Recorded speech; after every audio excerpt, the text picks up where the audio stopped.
जय Jagannath my YouTube family. तो friends आग को जेहेतु न्यू ईयर आसी आपण मैंने घरे यही केक रो रेसिपी थोड़े ट्राए करूँ। आपण मैंने देखिकी जानीपारे कि यहीटा मो घरे बनई बट आपण मैंने जानवे मुझा बाजार आनला पर आपण मानक लगे कहीं यार टेक्सचर एवं जार स्मूथनेस एकदम मार्केट रो जो मिलूवा से केक री लगी था। तो आपण मैंने जदि यही न्यू ईयर पार्टी सेलिब्रेशन करने को चाहते आपण मैंने किसी नुआ बनवाई चाहते तो ये केक रेसिपी आपण मानक ता पूर्व मुझे वेलकम करुच्ची मोर यूट्यूब चैनल प्रगति किचन। आपण मैंने जब मो चैनल नुआ अच्छा तेज सब्सक्राइब कर दिंतु। तो फ्रेंड्स चलतु यार रेसिपी को स्टार्ट करिया।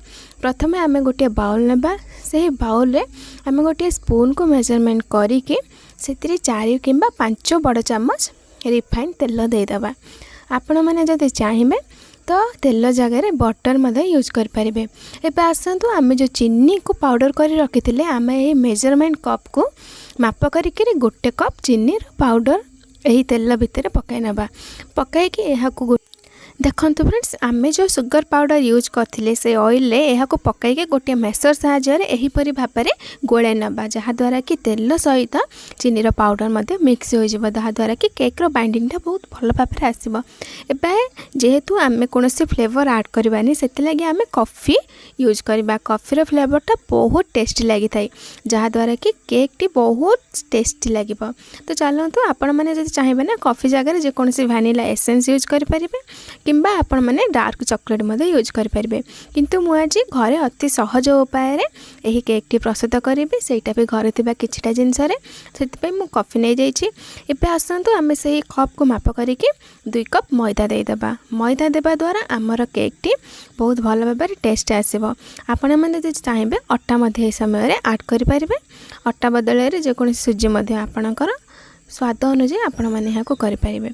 एबे आसतु आम एथिरे क्षीर अल्प अल्प आड करिकी यार गोटे स्मूथ बैटर प्रस्तुत करदे। जेहेतु केक आम प्रस्तुत करवा से लगी बैटर टी आम पूरा पतला करवानी अल्प अल्प तेल बा क्षीर पकईकी यहाँ गोलाई नवा। देखो केक बैटर टी किसी यही टाइप रहीपरी स्मूथनेस रहा। आसतु आम यही समय जो कॉफ़ीर स्लरीटा बनई से स्लरीटा आम ए आड करनबा। कॉफ़ीर स्लरीटा आड कर सारापर आम यहाँ भल भाव में मिसाई दबा।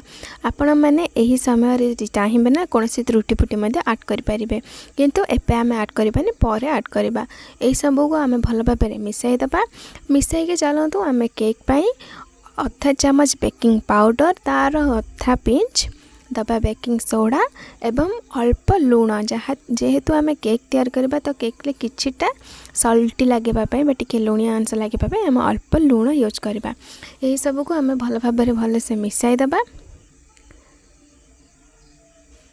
देखो केक बैटर टी बहुत प्रस्तुत होगला भल भाव में। एबे चलतु आम गोटे केक टिन नबा। केक टिन नहीं से किसी तेल लगेलबा।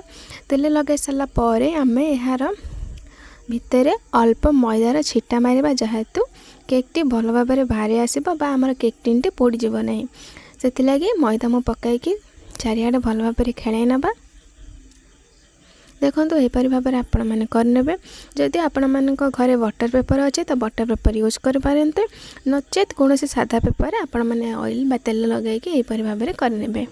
तो देखो मु बटर उपर पेपर उपर तेल पकई नहीं तेल पकईकी या भल भाव टे मिक्स कर नौचे। आसतु आम यही समय से बैटर टी मध्य केक टी सुंदर देखा आम किसी त्रुटि फुटी आड करना। त्रुटि फुटी आड करलापर आम यहाँ भल भाव में मिसाई दबा। त्रुटि फुटी पकाइबा द्वारा केक टी बहुत भल भाव में सुंदर देखा जाए एवं टेस्टी लगी था।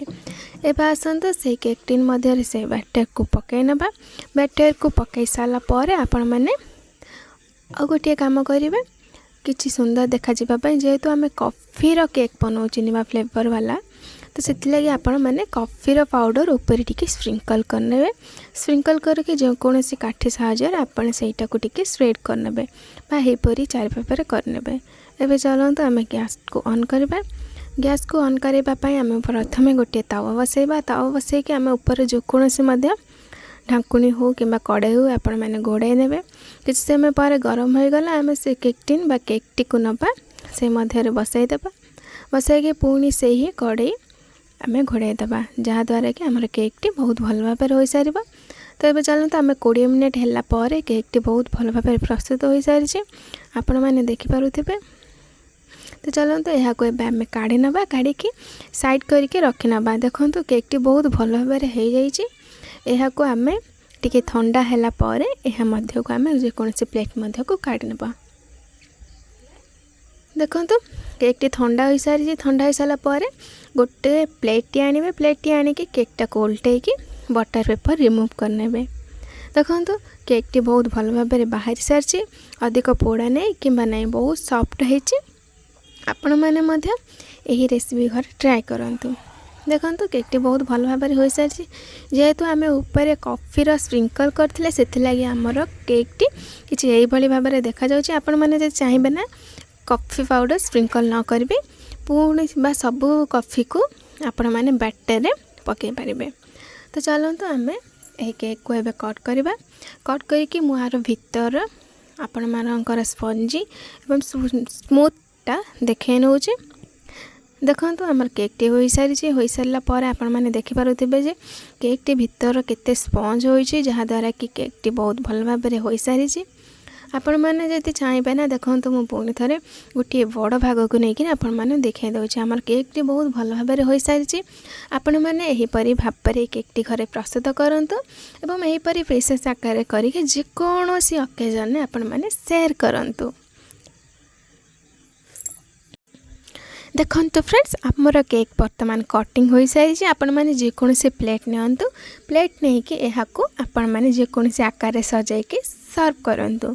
देखो अल्प समय मध्य आपण मैंने घरे स्वादिष्ट एवं सहज उपाय बिना अंडा बिना सुजी बिना कौन केमिकल यूज करके यहीपरि भाव में सॉफ्ट एवं डिलीशियस केक घरे प्रस्तुत करदे। तो आपण मानक जब ये रेसिपी भल लगी तेज मो चैनल को सब्सक्राइब करूँ एवं निजर सांगसाथी मान सहित शेयर करूँ एवं हैप्पी न्यू ईयर जेहेतु आसछि तो एडवांसली मुझे आपण मानक समस्त को हैप्पी न्यू ईयर विश करना। Once again happy new year my YouTube family.